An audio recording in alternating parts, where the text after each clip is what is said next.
As many fans of this channel know, I am African, and I grew up in Africa. It is easy to believe that you're destined for poverty, and yes, most people from poor countries believe that. However, when I was around 17, I started questioning such assumptions, and the reason for my different opinions is because I often see rich people even in my country. But there are some other explanations for the reasons why some people are rich in poor countries. It may be that these people do ugly or illegal stuff. Maybe their father is a politician who has stolen a lot of money, or maybe it's just luck. Anyway, I decided to study how money works and see myself whether being rich has something to do with luck, stealing, or anything like that. By age 20, I already knew the formula of wealth creation, and I was ready to follow such formula. In today's video, I'll be sharing with you how to be rich in a poor country. If you're new here, consider subscribing so that you won't miss other interesting videos like this. Riches has no home. In his book, The Science of Getting Rich, Wallace D. Wattles provoked us to think about something very important. He asked us to stop thinking about poverty as though it caused by certain geographical location, but because if poverty has something to do with a particular geographical location, then certain people in certain geographical locations will be poor, while everybody else will be rich. But that's not so.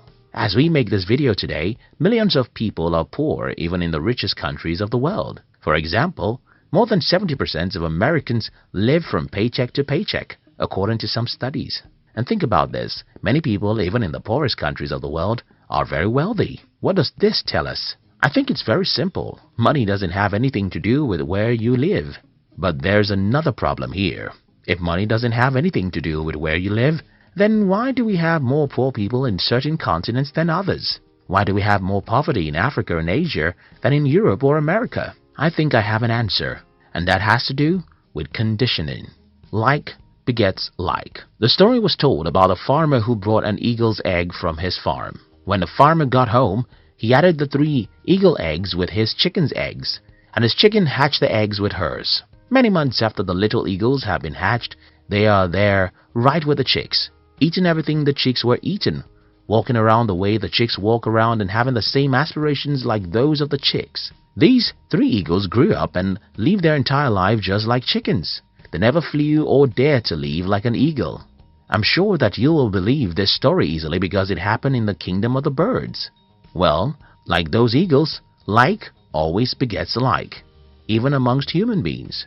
So, what happens in poor countries is that when you're 7 years old, you'll notice that everyone around you is poor. And not just that these people are poor, they always blame someone else for their poverty.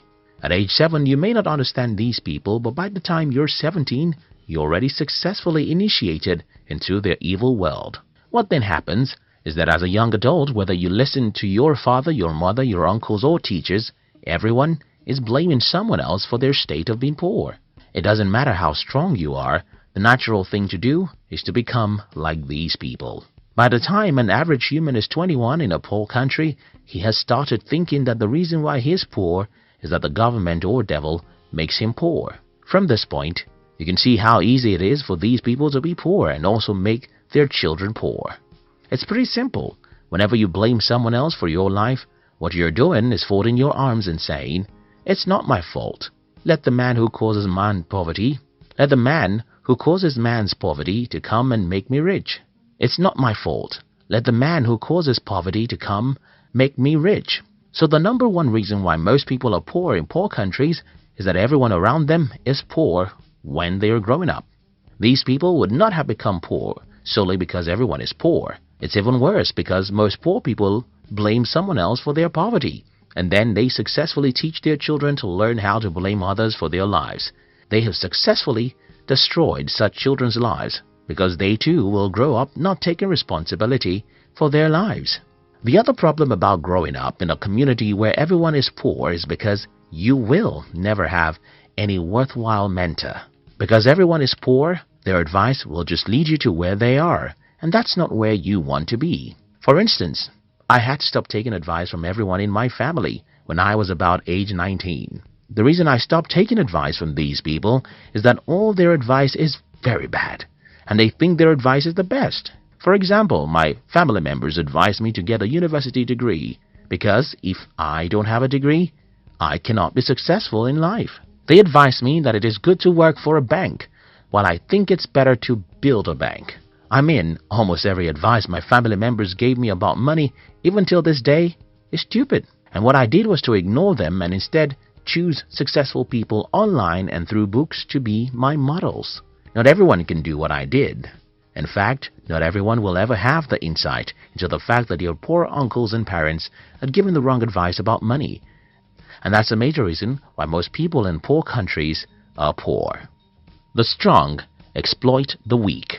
When I claim in this video that one of the reasons why most people are poor in poor countries is because they have poor mentors, someone will ask me, okay, who made the first man poor before he became a mentor for others? This is a good question, and the answer is in the fact that the world is a jungle where the strong eat the weak. Most of the years of our existence as humans are filled with battles between nations. We should also remember colonization and exploitation from one country to another. All these battles would not have left some countries poor if not because they are not physical battles. Think about it, as you would think about rape. When a man rapes a woman, he thinks it's just a physical act, but for a woman, it's spiritual and emotional. And though the act of rape can happen in 5 minutes, the victim can live with the pains for 50 years. Similar things happen when a country invades, overpowers, and colonizes another for many years. For those who are asking how the first man became poor, I think that is how the first man became poor. But that's not an excuse for you to be poor. You see, the poverty of your forefather may not be his fault because he was probably taken as a slave for 30 years. But your poverty is yours because you have the power to liberate yourself. Country and personal prosperity. Another reason why many people are poor in poor countries is that most people seem not to understand that there are differences between national prosperity and personal prosperity. Because most people don't know that there's a difference between personal and national prosperity, many people in poor countries want to run to rich countries. Many Africans want to run to America. Many Indians thought they could migrate to Europe, and that's another problem. You see, running to a rich country won't guarantee your prosperity, because even in the country that you're running to, most people are still poor. Now that I've tried to pinpoint some of the reasons why most people are poor in poor countries, let me try and show you how to be rich in a poor country. 1. Disown every mentor you have. Well, I don't mean that you should legally get rid of everyone in your life. I simply mean that you should stop taking their advice or spending much time with them, except they are positive-minded. Growing up in Africa, the culture of my tribe requires that I listen to and follow the advice of everyone who is older than me. But at about the age of 19, I started revolting against the advice of my family members, especially their advice about money. When I was 21, it had become very obvious that I was a black sheep of the family. Until today, these people just don't have any advice I can follow about money. Don't get me wrong, I love my mother, father, uncles, and siblings. I love my African friends, but I don't take advice or spend time with you if you're negative. This is the first thing I think you should do if you're from a poor country. Do away with negative people. Stop taking money advice from poor people. Instead, go to the library and read books from the rich and successful people. Check online and follow some inspiring people who will make you believe in yourself. 2. Understand the difference between personal and national poverty. Don't assume that you have to be poor simply because your country is poor. You can be rich, even in a poor country. As I have explained earlier, being rich is not a factor of where you are from or where you live. Being rich is a factor of how you use your mind. 3. See the half-full cup. I suffered ill health for the first 17 years of my life, and I hated life for every minute of those sicknesses. However, a few years after I regained my health, I understood that such terrible health challenges was a blessing in disguise. The lesson here is that most bad situations have hidden opportunities in them. But human nature really takes time to look for opportunities in bad situations. If you live in a poor country, you have to learn how to see the cup of your country as half full, not half empty. You have to be positive and believe that there are opportunities for you somewhere in some corner. Only you can believe that and take proactive actions that will lead you there. In conclusion, everyone watching this video from Africa or Asia should sit down and rethink their path in life. We should stop being negative about what is possible for us. We should believe in ourselves and pursue really big dreams. We should understand that money is not a product of any geographical location, but the product of our mind.